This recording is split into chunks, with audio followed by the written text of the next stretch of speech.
I've been passionate about teaching financial literacy ever since I switched from tax law to portfolio management because I saw quickly how little people knew about finance, how few people were comfortable with it. And I myself was in that category before I switched. So it's not like I've been living with these concepts and jargon for my whole life. So I started in November of 2021. I recorded some videos for Financial Literacy Month, and I stopped after that. But this year, I realized I'm so passionate about it. It's really energizing to think about and do. And so I restarted. And in that time, I've accumulated numerous videos, and I started with the really basic concepts. I've built on them. So I encourage you to go back and review some of the earlier videos, and please don't hesitate to send me questions on anything. But today, I realize that some of that earlier knowledge is really still needed. So today I'm just going to try to do a high-level refresher course on RRSPs versus TFSAs, or RRSPs and TFSAs, and how to think about the two of them and contributing to either or both. So RRSP stands for Registered Retirement Savings Plan. The government created it to help us save and invest for retirement. You're allowed to contribute to it based on your employment earnings or your salary. So depending on how much you earn for your salary, you're allowed to contribute up to a certain prescribed amount.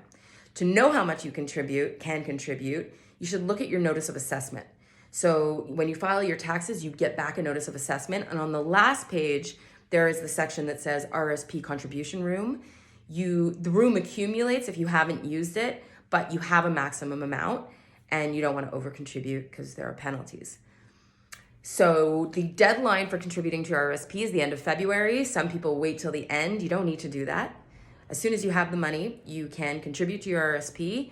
And the earlier you do it, so as soon as you have the money after last year's deadline, you can contribute to your RRSP. And the sooner you do it, the longer that money has in the account to grow tax-free. Which takes me to one of the benefits of the RRSP, which is once the money is in there, it grows tax-free, which allows it to compound more efficiently. The second benefit of the RRSP is that you get a tax deduction when you contribute. So when you make your RRSP contribution, your taxable income that your tax rates apply to will be reduced by the amount of that contribution, so you pay less tax by contributing to your RRSP. Now, there's two things to be aware of. An RRSP is not an account you can just take money in and out of. It really is there. You have to think of it as an account where you're putting the money in there, you're leaving it to grow until your retirement. And the thinking really is that it's more beneficial when you have a higher salary because it gives you a tax deduction, it lowers your taxes. And the idea is to take the money out when your salary or when you don't maybe have income, because then you'll be taxed at a lower rate. Because when you take money out of your RRSP, it's considered income. So it's included in your income. It's taxed at 100% like salary is. So it's mostly beneficial to contribute to your RRSP when your salary is high and you can benefit from that deduction to lower your taxes. And it's most beneficial to take the money out of your RRSP when your income is low and you need it for retirement. Let's move on to TFSA. TFSA stands for Tax-Free Savings Account, and it's very different. The money that goes into your TFSA is after-tax dollars, so there is no tax benefit to contribute to your TFSA except that it grows tax-free. So when you contribute to it, you're putting it in an account that will grow tax-free. It will never be taxed again. So you're taxed on the money you earn, you put it in your TFSA, it grows tax-free. So when you look at your TFSA, you can think that you have the total. The total of that money is available to you. There is no tax. So there is no net income after tax of the amount in your TFSA. You have the whole amount, which is different from your RRSP, which is going to be subject to tax. So I often tell people, just to be safe, think of it as like half. That would be as if you're taxed at the highest rate, but think of your RRSP, when you look at that account, think of it as worth half of what you see.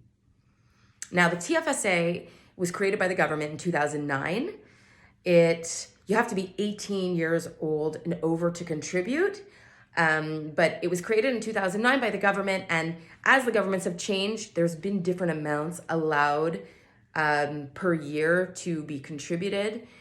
Now, if you haven't contributed since 2009 and you were over 18 in 2009, if I'm not mistaken, the maximum is about $88,000, and you still have that room available to you, it doesn't go away if you don't contribute.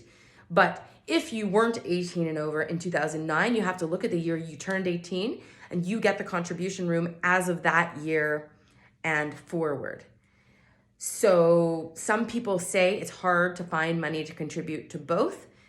An interesting thing to do is that you could contribute to your RSP, you get a refund, and because it reduces your taxes, you could use that amount to contribute to your TFSA. An interesting thing to note is that when you can take money out of your TFSA, I wouldn't recommend it because it's really awesome to have the money in there and let it compound, but you can take the money out, just beware. You can only recontribute it. The room only comes back the following year. So you can't recontribute it right away. You do not want to over contribute to your TFSA. It's penalizing. There is a penalty because it's so beneficial to have the money in your TFSA. Now, there are rules about buying homes. There's a new account that came out that combines both of the attributes of these. I'm not going to get into that. And I'm not going to get into home buyer's plan that you can use with your RSP. I'm not going to get into that either.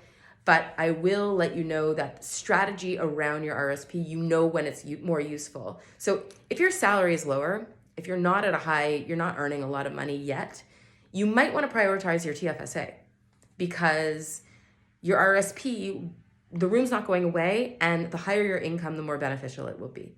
Now, of course, there is that idea of the money being in there and compounding tax-free in both accounts. So if you can contribute to both, contribute to both. If your income, like I just said, is lower, you might want to do your TFSA first, and then if there's a balance of money you can contribute, do it for your RSP. And the last thing I will say is if you have a corporation, if you're incorporated, this might be less obvious because you might have a smaller salary and you might be trying to leave money in your corporation.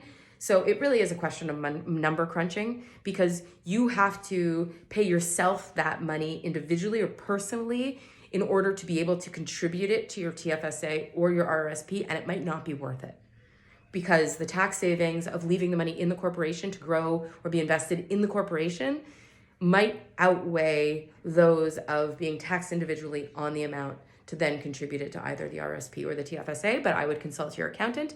I would consult your accountant about numerous of these ideas, or if you're working with a portfolio person, your portfolio person, and please don't hesitate to let me know if you have questions. Thank you.